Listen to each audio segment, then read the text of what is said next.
Welcome to the Yankee Cowboy Podcast, coming to you from Dallas, Texas. Here's your host, Tim Wilkins.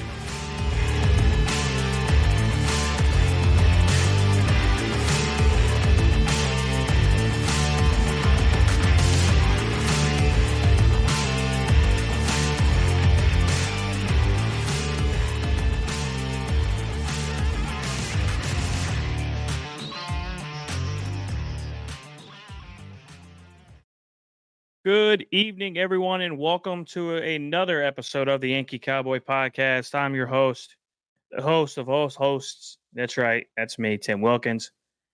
No nicknames here, but guess what? Today, ladies and gentlemen, we're doing the episode of previewing the NFL season. It's an honor and privilege to have another one of these awesome NFL seasons come around the corner yet again.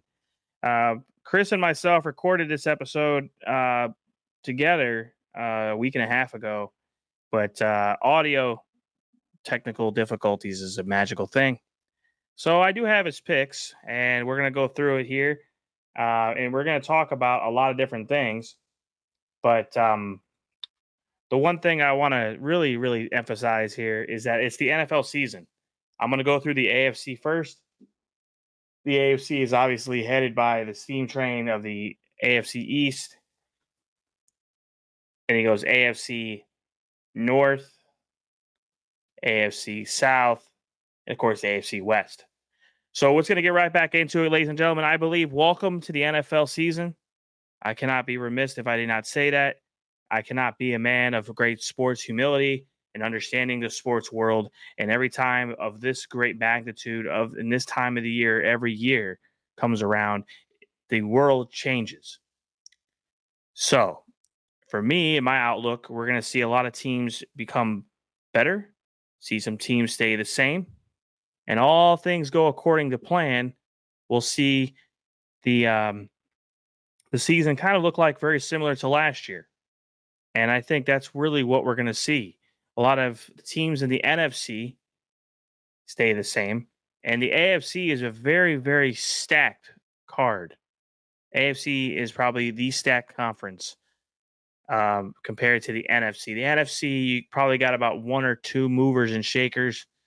But really, it's the AFC that's going to be the one to watch throughout the regular season. So let's dive right into it, shall we? The AFC East is obviously the Bills, the Jets, the Dolphins, and the Patriots. Patriots added Ezekiel Elliott to their roster, and they're making some changes to the offensive line depth in the last coming days here. They made some trades, so for non-free agents, drafted, undrafted free agents, etc. So I can go without saying here, but I think we need to focus on really the development of Aaron Rodgers coming to the New York Jets. This is going to be a monumental, and of course, Dalvin Cook coming to the Jets as well. Those two players are going to drastically change this division on its head. And I believe that they are going to make a very strong push to win the division, let alone the conference. The Buffalo Bills, I think, make a regression in the division. I don't see them being a favorite to win the division anymore. And I see the New York Jets being a favorite to win this division. I myself, being a true New England Patriots fan, I'm going to be very impressed if we actually finish not in the cellar this year in the AFC East or in the AFC as a conference. We have some very, it's going to be very, very important for us to see how this plays out. I cannot be remiss without saying that Bill O'Brien coming back to being an offensive coordinator is going to be very important. But I also believe that the addition to Ezekiel Elliott, and I believe some of the additions to the offense might help them along the way, especially with Bill O'Brien being a really true offensive coordinator, or better known as Teapot, as if you're anyone to watch the Bill O'Brien, Tom Brady documentary. It's pretty cool to watch. So that being said, I still believe the Jets are going to be the favorite in the AFC East. Buffalo Bills to follow. The Dolphins, I believe that they're going to regress to the bottom of the cellar. in the division, and I see that the New England Patriots are going to be in third place in this division, possibly a wild card team. I can see 3 teams coming out of this division. This is how stacked it truly is. Moving on, the AFC North.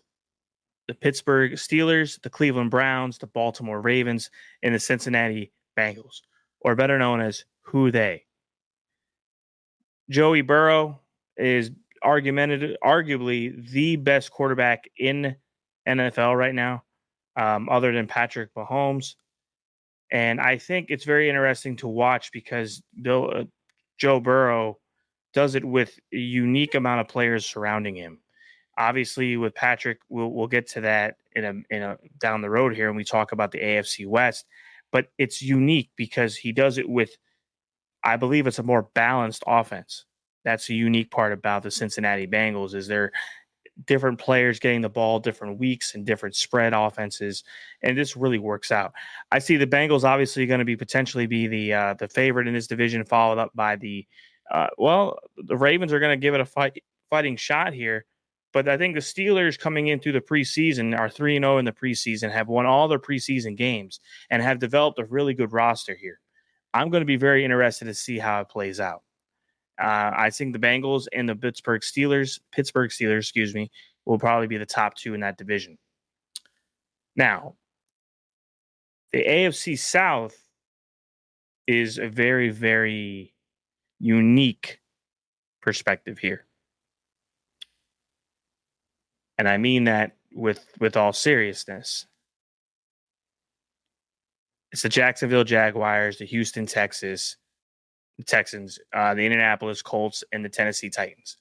Obviously, the story of the offseason has been the Anthony Richardson addition to the Indianapolis Colts and their running back situation, with arguably probably the best running back in the entire nation trying to ask for a trade or is now seeking a trade. And it looks like Miami is the suitor. Now, here's the storyline plays out here. If that particular running back goes if Jonathan Taylor goes to the Miami Dolphins, that changes my entire outlook for the AFC East. That means the Patriots are going to be the bottom of the cellar. And unfortunately, that's how that's going to play out. But if Jonathan Taylor stays an Indianapolis Colt throughout this year, and that there's no trade before the season begins, potentially you'll see the Colts on the top of the leaderboard in the division. I'm still very impressed with CJ Stroud, the Houston Texans, but I think Jacksonville is going to be Jacksonville, aka Clown Show, and the Tennessee Titans. Unfortunately, I believe that they're going to be on the bottom of the barrel of the division. It's the Colts division. If they can muster enough play calling ability and intelligence here to win the division games against a very tight division, you have a lot of rookie quarterbacks here.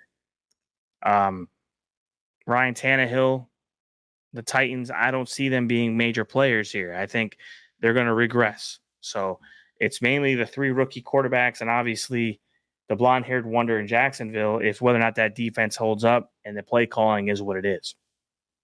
So definitely I see the Colts, and I can see the Houston Texans moving up to second place in that division.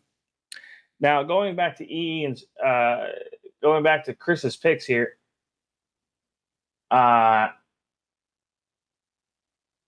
you have he's picking the Jets, the Titans, the Chiefs, and the Bengals. That's what Chris is picking. In AFC West, I differ. I don't think it's really a question of whether or not who wins that division. It's whether who's going to be close second. And I see the Los Angeles Chargers are doing their thing. The Broncos are still going to be at the bottom of the barrel. And I can still see that the Los Angeles Chargers potentially being the Las Vegas Raiders for the second spot. So that's going to be those two. Now, the NFC is where you kind of see a lot of not as much competition, but really much straightforwardness when it comes to who's really good and who's really bad, right? Obviously. Okay. In the division of the NFC East, you have the king of mediocrity, the Dallas Cowboys, the New York Giants, the Eagles, and the Commanders, who have recently just have a new ownership group.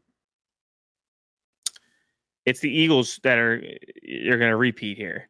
The Cowboys, I don't see them being more than 8-8. Possibly a 9-7 team, 9-8 team, or nine. It's the Giants are going to be competitive.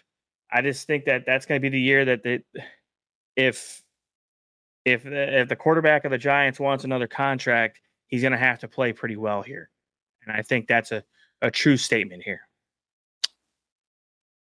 The NFC North is going to be unique because you have what you expect as a fan and what is going to be the result ultimately. The fandom in the sports media world is very, very high on the quarterback for the Green Bay Packers. Obviously, it's going to be very interesting to see how the Green Bay Packers play out this year without Aaron Rodgers. I think there's a lot of holes in their roster that are going to show themselves because of Aaron not being there anymore. I believe that in the running game and potentially being in the dual threat matchups down the field on the receiving core. That being said, I personally believe that the Detroit Lions are going to win this division. And I know that might irk people to say and to not understand. But ultimately, I truly believe that the Lions have made a lot of very, very important improvements on both sides of the ball here, minus the scandal that you see in the news that talked about sports betting. Those players, unfortunately, were foolish in their decision making and to go bet on professional games throughout the season. They will pay their dividend. They will pay their consequences and return back to the league when their cycles are over. I think the true thing about this is the Vikings are going to regress. I mean, Kirk Cousins is going to be who he is.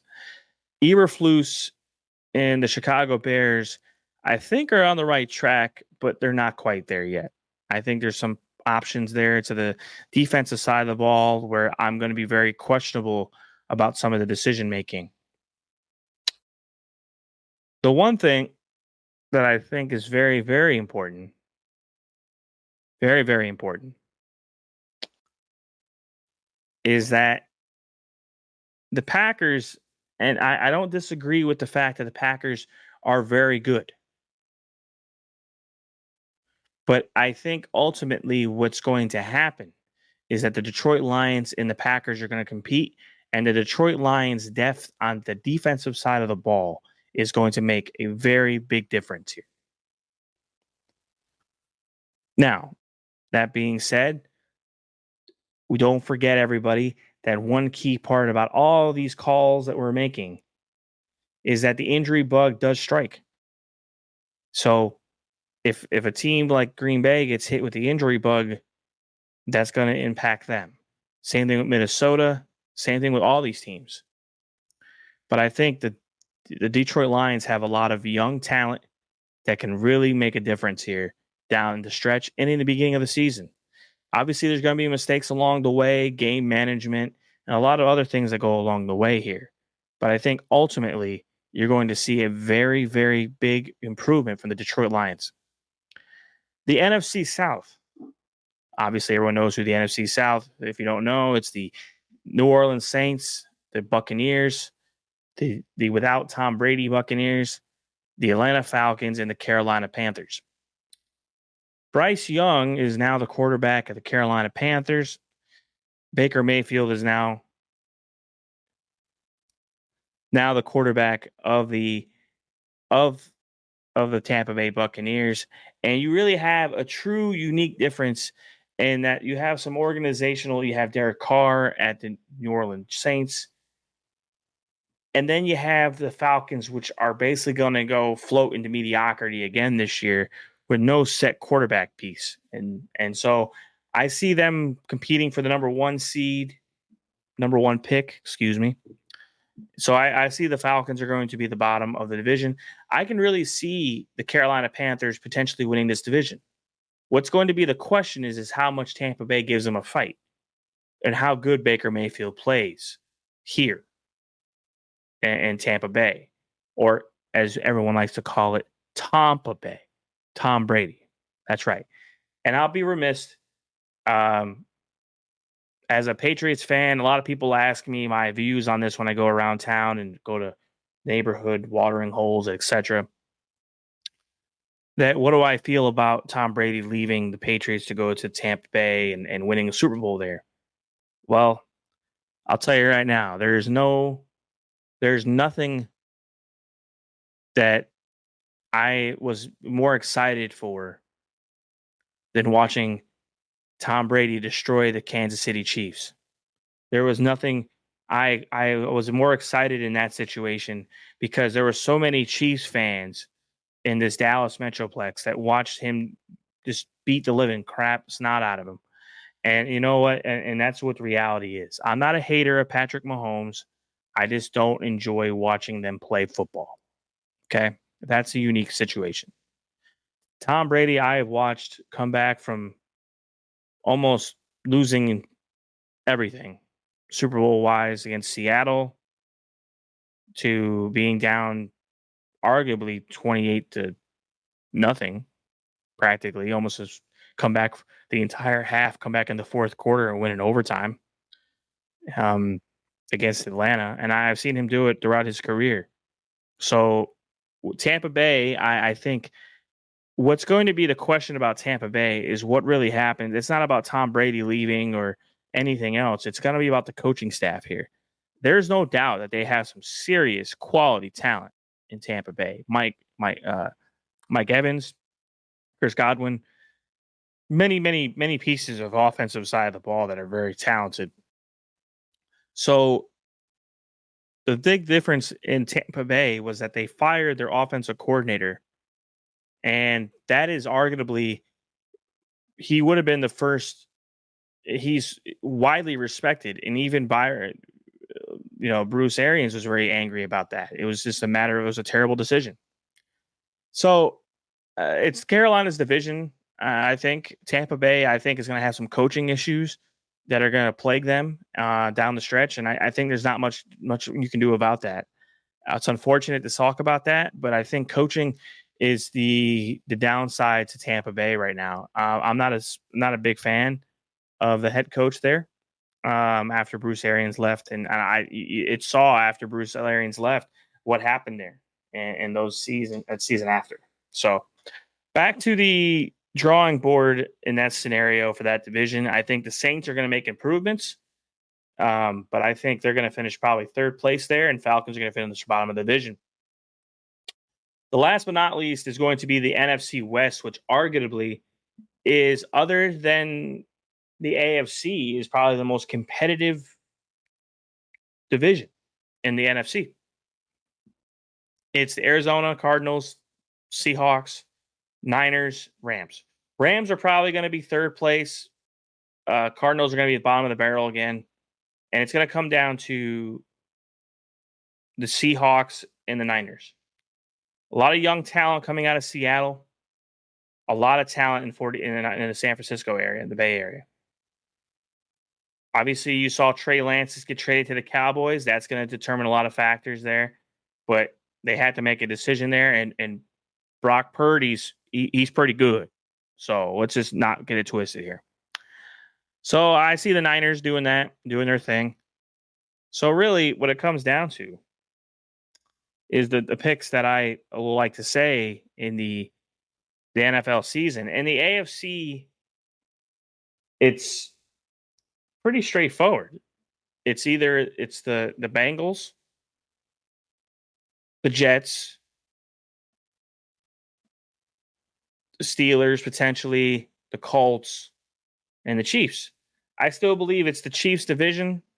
I'll give two. I'll call the AFC conference game. It's going to be the Cincinnati Bengals versus Kansas City Chiefs. And then in the NFC, it's going to be the Philadelphia Eagles and the 49ers again. And the Eagles are going to go back to back. They're going to go play a Super Bowl. And again, I think ultimately the Cincinnati Bengals will beat the Chiefs here and go to the Super Bowl. And I think ultimately that's what we're going to see here is that the AFC has a lot of great players, a lot of competitiveness. And by the time they get to the playoffs, it's going to be phenomenal football we're going to watch from the AFC. The NFC, you're going to have a lot of tests to make and a lot of tests to take and who you want to play and who doesn't want to play. So those are my Super Bowl picks and my conference picks. Chris picked on the NFC side. Sorry, I didn't mean to cut it off here. The Giants, the Panthers, the Vikings, and the Niners. So those were his picks, and he picked the Eagles and the Niners as well. And the Eagles obviously going, to the Super Bowl as long with he chose the Chiefs. Nothing personal, but I'm not a diehard Chiefs fan. So there's that. But I think ultimately what you're going to see is a lot of competitiveness out of the AFC dichotomy. And I think the NFC has a lot of unanswered questions that I think will need to be answered throughout the season. The AFC as well. The AFC East, there's arguably can be the entire wild card coming out of one division this year because of how competitive that AFC East division now stands. The AFC East, if Jonathan Taylor goes to the Miami Dolphins, just on a whim, if that happens, the Patriots are no longer even a possibility unless something by struck of luck happens in that division where we have a huge injury that changes everything. It's going to be a phenomenal NFL season. I can't wait. I cannot express enough to all of you. I hope you enjoy it for what it is. It is America's sport, other than, of course, baseball, and it is what keeps us in our seats on weekends and making our other halves extremely upset half the time. Of course, we're not doing anything around the house. Make sure you all feel free to follow me on social media on Yankee Cowboy 27 on Twitter. We're also going to have a couple other things change here in the podcast that I will be announcing soon.